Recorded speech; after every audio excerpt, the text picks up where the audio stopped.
मार्गदर्शनाखाली चालतच झालेले सर्व कार्यक्रम दर्शनाने तुझ्या आगमनात आणि हे दुपारच्या पहिली तुझ्या पहिलीचे नियम तुझ्या नागरिकची संधी तुझ्या आगमन देवपा नजवाकाला तुझ्या पवित्र वचनातील पुण्याची कृपा करून तुझ्या आगमन माझ्या शब्द तुझ्या सोबत तुला मान्य नसेल अशा एकी शब्दामध्ये मुखातून बाहेर पडून मी प्रार्थना करते तिथून पुढचा प्रत्यक्ष तुझ्या हाती समर्पित करून लहानशी प्रार्थना प्रेम प्रभू श्री ख्रिस्ताच्या प्रिय आणि गोड आवडत्या लहान मागते म्हणता येते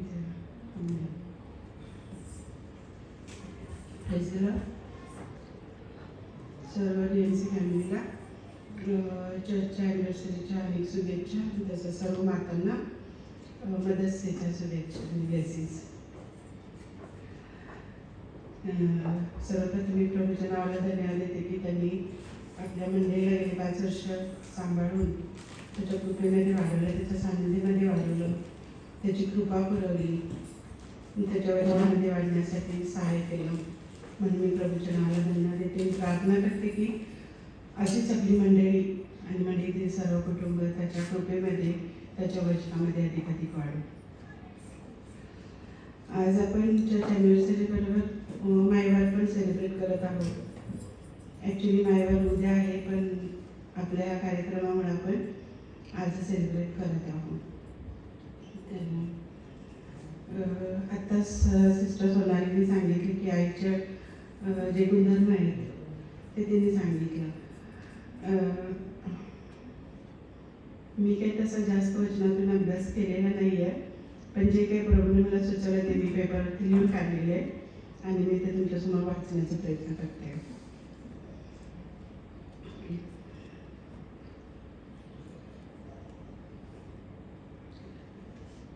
मायवार म्हणजे काय? मायवार म्हणजे आईप्रित्यर्थ असणारा स्नेहभाव, आदर, कृतज्ञता व्यक्त करण्याचा दिवस आहे. आई म्हटलं की आपल्या नजरेसमोर एक अशी व्यक्ती उभी राहते की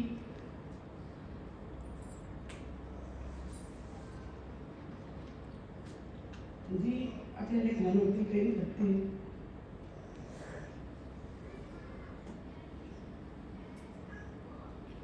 माया करते, स्वतःच्या जीवापेक्षा आपल्या लेकरांची काळजी घेते, त्यांच्यासाठी निस्वार्थपणे कष्ट करून त्यांना वाढवून त्यांचं संगोपन करते. ऑफकोर्स या सगळ्यांमध्ये बापाचा पण थोडाच महत्त्वाचा वाटा असतो.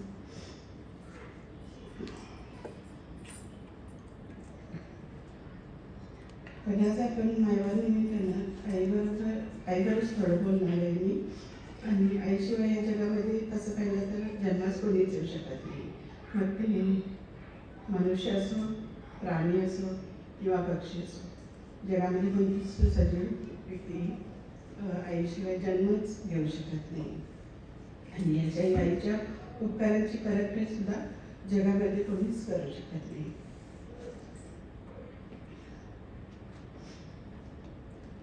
पण तिने आपल्यावर केलेल्या उपकाराबद्दल आपण तिच्या बाबतीत तिचा आदरसन्मान करून तिच्या बाबतीत तिने केलेल्या उपकाराबद्दल कृतज्ञता व्यक्त करू शकतो.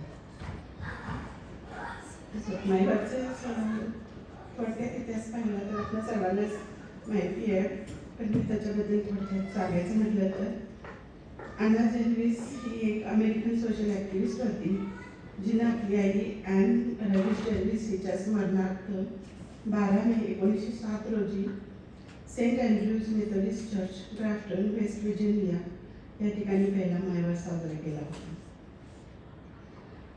आणि त्यानंतर अनेक गोष्टी घडल्या आणि तिथे गव्हर्नमेंटकडे अनेक प्रपोजल्स गेले की मायवारच्या दिवसासाठी तिथल्या गव्हर्नमेंटनी नॅशनल हॉलिडे जाहीर करावी म्हणून. आणि अशा प्रकारे त्या काळातील अमेरिकेचे जे राष्ट्राध्यक्ष होते वुड्रो विल्सन यांनी 1914 त्या प्रपोजलला मान्यता देऊन प्रत्येक वर्षाच्या मे महिन्याचा 2nd रविवार हा मदर्स डे म्हणून घोषित केला आणि त्या दिवशी नॅशनल हॉलिडे जाहीर केली. आणि तेव्हापासून जवळजवळ 100 वर्षातून अधिक काळामध्ये 40हून अधिक देशांमध्ये हा मायवार मे महिन्याच्या 2ऱ्या रविवारी जगभरामध्ये साजरा केला जातो. ॲज अ ख्रिश्चन पवित्र शास्त्रानुसार आपण जर बघितलं तर बायबलमध्ये मायवरचा कुठेही उल्लेख नाही आणि आपल्याला तो आढळत नाही. तरी पण आपल्याला परमेश्वराने देव केलेल्या 10 आज्ञांपैकी एक आज्ञा अशी आहे की परमेश्वर आपल्याला सांगतो, तू आपला बाप व आपली आई यांचा मान राख. हे वचन आपल्याला निर्गम 20:12, मत्ती 15:4 आणि मार्क 7:10 पाहायला मिळतं. तर प्रियानंच बायबलमध्ये जरी मायवरचा उल्लेख नसला तरी पण बायबलमध्ये अशा काही माता आहेत की त्या देवाच्या लोकांबरोबर, देवाच्या सेवकांबरोबर विश्वासू होत्या आणि देवावर त्यांचा विश्वास होता आणि त्या विश्वासाच्या द्वारे त्यांनी ज्या कृती केल्या आहेत त्यामुळं त्या बायबलमध्ये महान माता ठरल्या आहेत. असं बघितलं तर बायबलमध्ये अनेक पुष्कळशा स्त्रियांबद्दल आपण वाचतो, पण त्यात मी सर्वांबद्दल मी काही बोलणार नाही आहे. फक्त मी त्यातील 3 माता आजच्या संदेशासाठी निवडलेले आहेत, ज्यामध्ये त्यांचा देवावरील असणारा विश्वास आणि त्या विश्वासाद्वारे त्यांनी केलेल्या, त्या विश्वासाच्या सामर्थ्याद्वारे त्यांनी केलेली कृती हे आपण पाहणार आहोत. त्यापैकी पहिली आई म्हणजे मोशेची आई जोखबे. पवित्र शास्त्रातील निर्गम याचा 2रा अध्याय 1 ते 10 वचनामध्ये आपण पाहतो की मोशेचा जन्म कसा झाला. आणि आपल्या सर्वांनी ही गोष्ट माहिती आहे. ज्यावेळी ही गोष्ट घडली त्यावेळी मिस्री राजाने जे फर्मान काढले होते की इब्री लोकांचे जे मुलं जन्मतील, जो मुलगा असेल त्याला मारून टाकण्यात यावं म्हणून त्यांनी 2 सुईणींना ते ऑर्डर केली होती. पण त्या सुईणी देवावरती विश्वास ठेवून देवाचं भय बाळगणार होत्या म्हणून त्यांनी असं केलं नाही. आणि त्याच काळामध्ये जोखवेदला हे सुंदरसं बाळ झालं. पण जोखवेदचा देवावर विश्वास होता आणि त्या विश्वासाच्या सामर्थ्यानं तिने त्या राजाचं फर्मान न जुमानता, त्या राजाची भीती न बाळगता आपल्या बाळाला 3 महिने लपवून ठेवलं. हे आपल्याला हिब्रू 11:23 वाचायला मिळतं. आणि तेव्हा ते बाळ जेव्हा मोठं होत गेलं आणि 3 महिन्यानंतर त्या बाळाला लपवणं मुश्किल झालं म्हणून तिनं त्याच विश्वासाच्या द्वारे त्या बाळाला एका पेठारामध्ये बंद करून नाईल नदीमध्ये सोडून दिलं. आणि इथून पुढची स्टोरी आपल्याला सगळ्यांना माहितीच आहे की ते पेठारा नाईल नदीमधून वाहत गेला आणि फारोची कन्या तिच्या हाती लागला. तिने तो पेठारा उघडला तर तिला एक सुंदर बाळ सापडलं आणि त्या बाळाला तिने घेतलं आणि त्याचं नाव मोशे असं ठेवलं. मोशेचा अर्थ त्याला मी पाण्यातून काढलेलं. जेव्हा पुढे जाऊन जोखवेदने ह्या मोशेचं दायित्वाचं काम करायला सुरुवात केली. मोशे आपल्या स्वतःच्या आईच्याच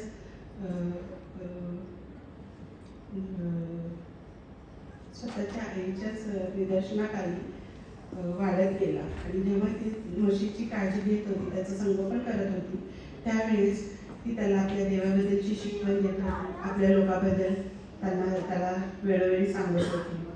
आणि ह्या सगळ्या गोष्टी जेव्हा तो ऐकत मोठा झाला त्यावेळेस त्याचा परिणाम असा झाला की मोशेने इस्रायल लोकांच्या कष्टमय जीवनाचे त्याला खूप दुःख वाटत गेलं आणि त्यामुळे त्याला त्या इस्रायली लोकांच्या मिस्री राजाच्या दास्यातून मुक्त करण्याचा ध्यास लागला. आणि पुढे जाऊन मोशेने परमेश्वराच्या साहाय्याने इस्रायल लोकांना मिस्री राजाच्या दास्यातून मुक्त केलं. ही परमेश्वराची योजना होती, पण त्याचबरोबर त्याची आई जोखवेदने, जो तिचा परमेश्वर विश्वास होता आणि त्या विश्वासाच्या सामर्थ्याच्या द्वारे जे तिने कृती केली ते आपल्याला ह्या गोष्टीमध्ये पाहायला मिळते. दुसरी आई म्हणजे हन्ना. आताच आपल्याला सिस्टर सोनालीने हन्नाबद्दल थोडक्यात सांगितलेलं आहे की हन्ना म्हणजे शम्युएल संदेशाची आई. इस्रायल प्रदेशातील थाईम सोफिम नगराचा एक रहिवासी होता. त्याचं नाव एल्काना. याला 2 बायका होत्या. एकीचं नाव हन्ना व दुसरीचं नाव पनिन्ना. हन्ना या शब्दाचा अर्थच असा आहे की कृपा. तिच्यावरती देवाची कृपा होती, पण ती वांज होती, तिला मूलबाळ नव्हतं. पण तिची जी सवत होती तिला मुलं होती. आपण पहिल्या शम्युएल याचा पहिला अध्याय 1 ते 28 या वचनामध्ये शम्युएलाचा जन्म कसा झाला हे पाहतो. आणि देवाची जरी कृपा होती तर ती वांज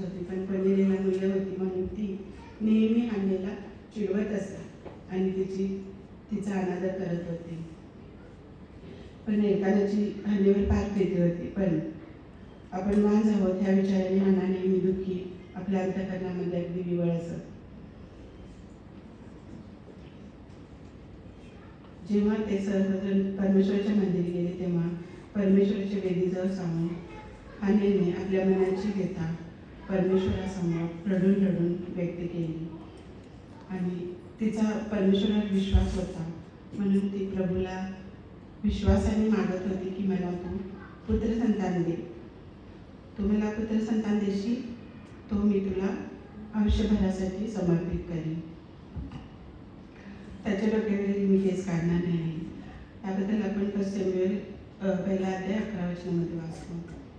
आणि पुढे जाऊन पाहतो की परमेश्वराची कृपा तिच्यावर झाली आणि तिला पुत्रसंतान झाले.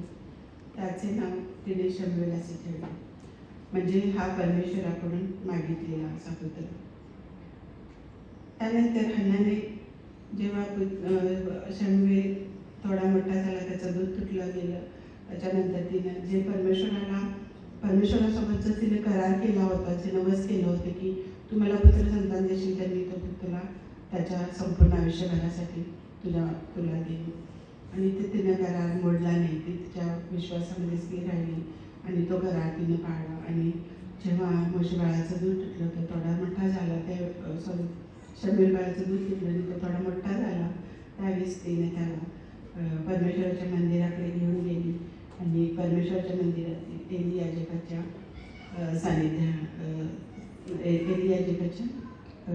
हवाली त्याला सुपूर्द केले. आणि अशा प्रकारे शमूएल एली याजकाच्या मार्गदर्शनाखाली वाढत गेला. देवाच्या वचनामध्ये त्याची वाढ झाली आणि तो एक इस्रायल लोकांसाठी एक महान संदेशवाहक झाला. हन्नाने देवावर जो विश्वास ठेवला आणि त्याच्याशी केलेला जो करार होता तो पूर्ण केला. इथे आपण या आईचा देवावर असलेल्या विश्वासाचे सामर्थ्य पाहतो.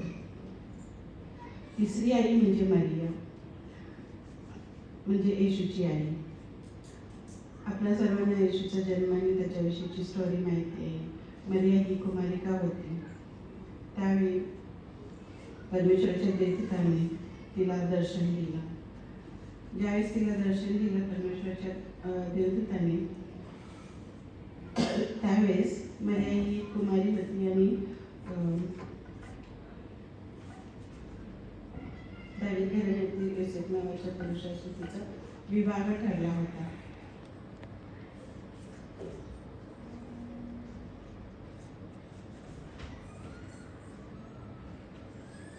पण अजून पण ती कुमारिका होती. पण प्रभूच्या दूताने जेव्हा तिला दर्शन दिलं त्यावेळेस ती कोणत्याही गोष्टीचा विचार न करता, कोणत्याही गोष्टीला न घाबरता परमेश्वराकडून आलेल्या अभिवदनाला तिनं विश्वासाने स्वीकारलं.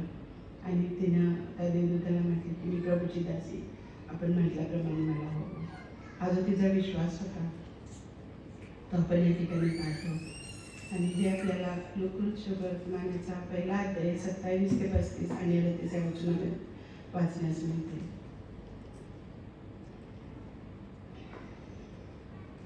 मरिया ही जरी तरुण होती तर ती परमेश्वराच्या वचनामध्ये वाढणारी होती. आणि याचं आपण लूका वर्तमानाचा पहिला अध्याय 46 ते 56 या वचनामध्ये पाहतो की तिने ज्यावेळेस परमेश्वराने तिला ते देवदूताकडून वचन दिलं त्यावेळेस तिने आनंदाने ते स्वीकारून परमेश्वराला गीत गायलं. परमेश्वर त्याला मरियेचं स्तोत्र असं म्हटलेलं. आणि हे स्तोत्र जेव्हा हन्ना आशीर्वादित झाली तेव्हा तिने देखील परमेश्वराला हे गीत गायलं होतं. त्यावेळी असं समजते की मरिया ही देवाच्या वचनामध्ये वाढत होती. पुढे जेव्हा मरियेचे पती पुत्रसंतान झाले आणि ते बालक म्हणजे आपल्या सृष्टीचा उद्धार करता आपला तारणारा प्रभू येशू ख्रिस्त, ज्याने आपल्याला सर्व पापातून सोडले, तेव्हा येशू वाढत गेला. तो ज्ञानाने, शरीराने आणि देवाच्या व माणसांच्या कृपेत वाढत गेला. आपण या ठिकाणी असं पाहिलं की पहिली जी आई आहे जोखवेल, तिने विश्वासाच्या सामर्थ्याची कृती केली. त्यामुळे इस्रायल लोकांची मिस्री राजाच्या दास्यातून मुक्तता झाली. दुसरी जी आई आहे हन्ना, तिच्या विश्वासाच्या सामर्थ्याच्या द्वारे जो करार तिने परमेश्वरासोबत केला आणि तो पाळला आणि त्यामुळे कितीतरी काळ लोटल्यानंतर देवबापाचं जे वचन इस्रायल लोकांकडे येण्याचं बंद झालं होतं ते हे शमूएलाच्या द्वारे पुन्हा परमेश्वर इस्रायल लोकांसोबत त्याच्या वचनातून बोलू लागला. आणि शमूएल हा पहिला संदेष्टा, महान संदेष्टा असा ठरला गेला. मरिया हिच्या विश्वासाच्या द्वारे आपण पाहतो की जगाचा उद्धार करता आणि तारणारा, ज्याने आपला सर्वांस व या सृष्टीला पापातून मुक्त केले. तर आपण या तिन्ही मातांबद्दल या ठिकाणी पाहिलं की परमेश्वरावर त्यांनी जो विश्वास ठेवला आणि त्यांनी केलेला त्यांनी विश्वासाने केलेले नवस त्यांनी परमेश्वरासमोर पाळलं आणि आपल्या लेकरांना परमेश्वराच्या कार्यासाठी अद्भुतरीत्याने त्याच्या वचनामध्ये आणि त्याच्या भयामध्ये वाढवलं, जेणेकरून परमेश्वराने त्यांच्या लेकरांना त्याच्या गौरवासाठी अद्भुत रीतीने उभं केलं. आज आपण पाहिलं की संडे स्कूलच्या सगळ्या लेकरांनी जे प्रोग्राम्स केले, जी वचनं म्हटली, जी गाणी म्हटली, जे स्पीच केले, त्यामध्ये आपल्याला असं दिसून आलं की आपल्या मंडळीतील ज्या माता आहेत, जे पालक आहेत, ते आपल्या लेकरांना त्याच्या परमेश्वराच्या वचनामध्ये त्याच्या भयामध्ये वाढवत आहेत, जेणेकरून ही आपली लेकरं येणाऱ्या परमेश्वराच्या कविराजाचे आधारस्तंभ म्हणून उभी राहतील असा प्रत्येक पालकांचा विश्वास आहे.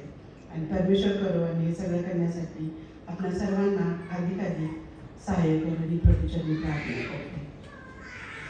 God bless you.